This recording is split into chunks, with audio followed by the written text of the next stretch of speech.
Aktivitas fisik yang rendah atau sedentary lifestyle akan menghambat proses metabolisme dan juga minim terjadi pembakaran energi pada tubuh kita yang nantinya bisa terjadi.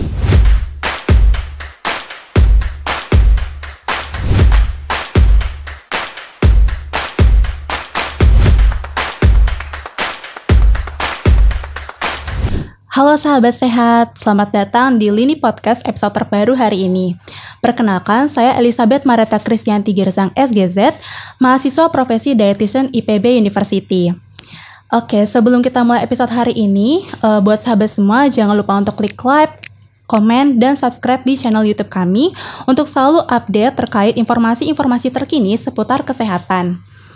Nah, sepertinya sahabat semua udah nggak sabar nih ya untuk mendengarkan topik yang akan kita bahas hari ini. Dan hari ini juga kita kedatangan tamu yang gak kalah keren, itu ada Kak Nailus dari IPB University. Mungkin boleh kenalan dulu, Kak? Oke, halo sahabat saya semua, perkenalkan saya Nailus Volmovinah SGZ, salah satu mahasiswa dietitian di IPB University.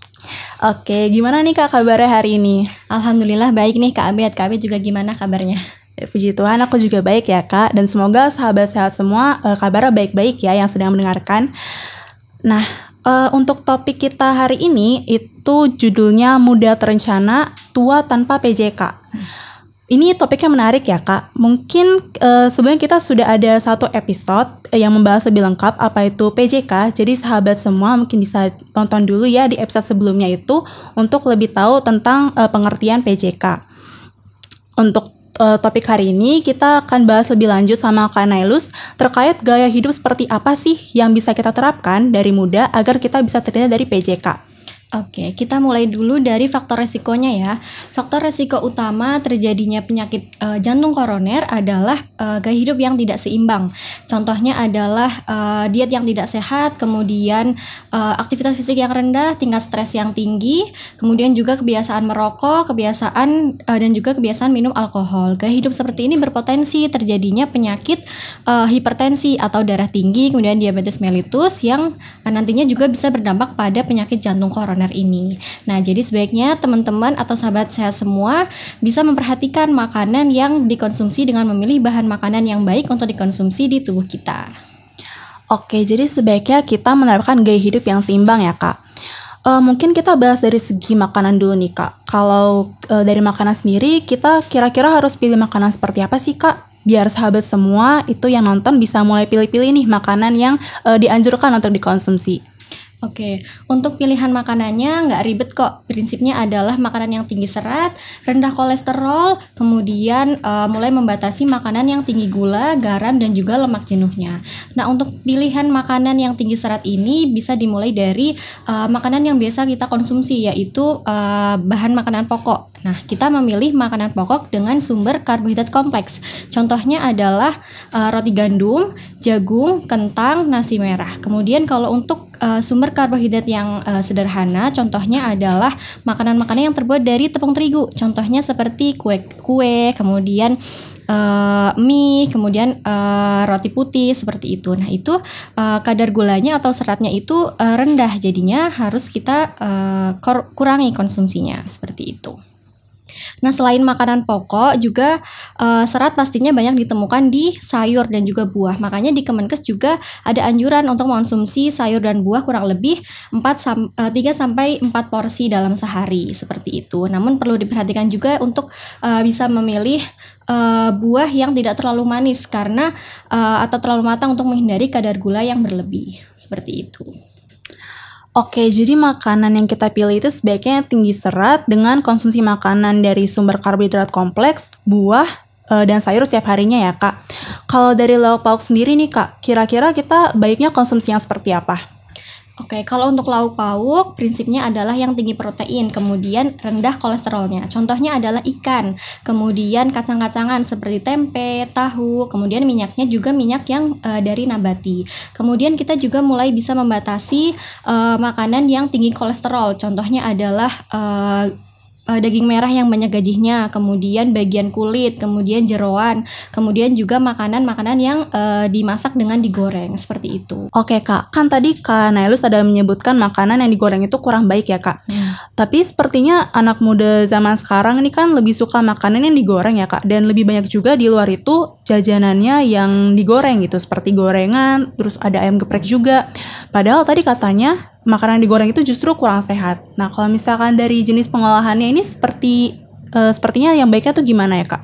Oke, jadi memang sebaiknya untuk mengurangi makanan-makanan yang dimasak dengan digoreng. Bisa alternatif dengan cara direbus, dikukus, kemudian ditumis dengan sedikit minyak, kemudian juga dipanggang. Itu bisa meminimalisir penggunaan minyak yang kita konsumsi. Nah, kalau mau menggunakan minyak dalam proses pemasakan, bisa digunakan 1-2 kali saja. Jangan sampai sudah menjadi hitam masih kita konsumsi. Karena di minyak yang digunakan berulang kali akan memunculkan lemak trans yang bisa beresiko terjadinya penyakit PJK ini. Nah, makanya biasanya itu kan ditemukan di makanan-makanan yang dijual di warung seperti itu. Jadi memang lebih dianjurkan untuk memasak sendiri di rumah agar lebih terjamin kebersihan dan juga bahan makanan yang kita konsumsi. Oke, betul tuh ya Kak. Sekalian juga menghemat nih sahabat semua. Lalu kan sekarang juga lagi ngetren ya Kak. Anak-anak muda itu suka nongkrong-nongkrong di kafe atau di angkringan. Menurut Kakak sendiri, apakah itu juga bisa berdampak ya Kak ke kejadian PJK? Betul sekali, tanpa disadari ketika kita nongki-nongki di kafe itu kita akan lebih banyak memesan makanan-makanan atau minuman yang cenderung manis. Contohnya adalah kopi, susu, kemudian teh manis, kemudian es krim atau minuman-minuman berperasa lainnya yang cenderung tinggi gulanya. Karena menurut Kemenkes ada anjuran loh, ada batasan loh konsumsi gula dan juga garam dan juga lemaknya. Jadi dalam sehari itu jumlah konsumsi gula maksimal adalah 4 sendok makan. Kemudian kalau garam maksimal adalah 1 sendok teh dan minyak maksimal adalah 5 sendok makan, seperti itu. Nah, sahabat semua terutama Gen Z nih, mungkin bisa dikurangin ya untuk aktivitas nongki-nongkinya. Atau mungkin dari Kak Nailus ada tips nggak Kak, walaupun kita mau nongki, kita tetap bisa nih memilih makanan yang sehat. Kira-kira ada nggak Kak? Oke, boleh kok sahabat saya semua nongki-nongki di kafe bersama teman-teman asalkan jangan sering-sering nih. Nah, untuk pilihan makanannya atau minumannya boleh mungkin bisa pesan air putih, kemudian ocha tanpa gula. Nah, itu bisa mengurangi konsumsi gula yang dikonsumsi pada hari tersebut gitu. Kemudian kalau untuk pilihan makanannya, pilih makanan yang minim penggorengan, kemudian juga tinggi serat dan juga tinggi protein. Serta pilih makanan yang bukan dari kaleng atau daging olahan karena biasanya itu akan tinggi natrium nih sahabat saya semua. Terus juga kalau saat membeli makanan dan minuman di supermarket, bisa dibiasakan untuk mulai membaca label makanan yang dalam kemasan tersebut untuk bisa tahu berapa sih kandungan gula, berapa kandungan garam atau natrium, dan kandungan lemak jenuh di dalam kemasan tersebut. Jadi bisa tahu berapa sih yang kita konsumsi pada hari itu gitu. Oke deh Kak, jadi intinya memang kita harus imbang ya. Kita boleh nongki tapi jangan keseringan nih teman-teman, supaya badan sama dompet juga sama-sama sehat ya Kak ya. Betul. Nah, jadi sahabat semua mulai sekarang bisa semakin aware nih sama apa yang kita konsumsi buat tubuh kita, karena itu juga demi kesehatan kita ke depannya. Kalau sekarang ini kan Kak banyak anak muda juga yang kerjanya itu tipe budak korporat ya Kak ya, yang sebagian besar aktivitasnya duduk gitu. Kalau dari aktivitas sendiri, kira-kira ada hubungannya ke risiko PJK nggak ya Kak? Oke, jadi ada sekali ya hubungannya antara keseharian kita atau lifestyle kita terhadap penyakit PJK ini, yang mana apabila aktivitas fisik yang rendah atau sedentary lifestyle akan menghambat proses metabolisme dan juga minim terjadi pembakaran energi pada tubuh kita, yang nantinya bisa terjadi penumpukan lemak yang bisa berdampak pada penyumbatan di pembuluh darah seperti itu. Oke Kak, tapi gimana ya Kak? Kadang-kadang kita udah seharian di kantor, udah capek, pusing juga. Jadi kita nggak ada kepikiran nih Kak mau olahraga. Kalau dari Kak Nailus ada tips nggak ya Kak supaya sahabat sehat semua gitu yang terutama kerjanya kantoran bisa nih memulai olahraga di tengah kesibukannya? Iya, sebenarnya bisa sekali ya sahabat saya semua. Dalam sehari minimal jalan kaki mulai dari 30 sampai 45 menit sehari. Kalau misalnya pagi hari mungkin bisa pagi bangun lebih awal nih agar bisa menyempatkan 15 menit di pagi hari berjalan kaki di sekitar rumah. Kemudian kalau siang hari juga bisa berjalan kaki di saat istirahat siang gitu ya. Mungkin dari ruangan ke kantin berjalan 15 menit. Kemudian saat sore hari, saat pulang kerja juga bisa 15 menit sehari, 15 menit untuk berjalan kaki di keliling kompleks rumah. Nah, jadi dalam sehari itu bisa mendapatkan kurang lebih 5.000 langkah sehari. Nah, biar lebih termotivasi lagi nih, mungkin sahabat saya semua bisa janjian sama teman-teman gitu untuk janjian jogging di GBK atau di KRB waktu weekend gitu. Jadi biar bisa lebih semangat lagi untuk olahraganya seperti itu. Oh iya betul ya kayak kan sekarang banyak nih dikit-dikit tiba-tiba udah nge-gym, dikit-dikit pilates gitu ya Kak.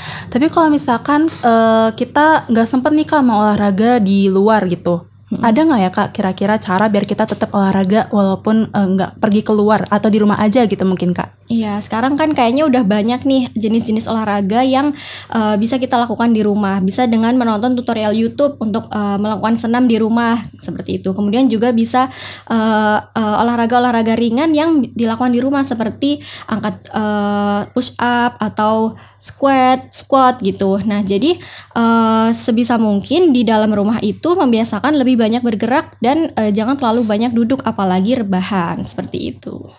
Oke, berarti nggak ada alasan ya buat sahabat sehat semua karena ternyata olahraga itu bisa dilakukan di mana aja dan kapan aja ya Kak. Yang penting Betul. kita rutin olahraganya.